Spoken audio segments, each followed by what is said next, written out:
সকল ধরনের ষড়যন্ত্র রুখে দিতে রাজু ভাস্কর্যের সামনে সারা রাত অবস্থান কর্মসূচি পালন করছে বৈষম্য বিরোধী ছাত্র আন্দোলন। রাতে সন্ত্রাস বিরোধী রাজু ভাস্কর্যে শিক্ষার্থীদের বিক্ষোভ কর্মসূচিতে হামলাকারীদের দ্রুত গ্রেপ্তার করে বিচারের দাবি জানানো হয়। এ সময় সমন্বয়করা বলেন, যারা শিক্ষার্থীদের উপর হামলা চালিয়েছেন তাদের আইনের আওতায় আনতে হবে। অন্তর্বর্তী সরকারের কাছে ৩ দফা দাবি তুলে ধরেন তারা। আহত শিক্ষার্থীদের সর্বোচ্চ চিকিৎসা নিশ্চিতের দাবি জানানো হয়।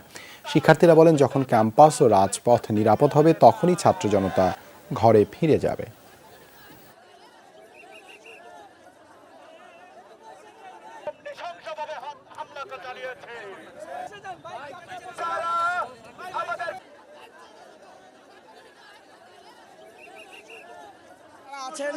তাদের বিস্তারিত চিকিৎসার প্রয়োজন হয়, আমরা তাদেরকে উন্নত চিকিৎসার জন্য অন্য হসপিটালে নেওয়ার ব্যবস্থা করব। তারা এই আন্দোলন স্থগিত করে ঘোষণা দিয়েছিলেন, কিন্তু বাইরে কিছু উস্কানিদাতা ছিল, কিছু ষড়যন্ত্রকারী ছিল যারা এই পুরা স্যাবোটেজটা করেছে এবং তারা চিহ্নিত আছে এবং তারা সহ যারা এটার অংশীদার তাদেরকে দ্রুত সময়ের মধ্যেই, আজকে রাতের মধ্যে তাদেরকে গ্রেফতারের প্রচেষ্টা করা হচ্ছে।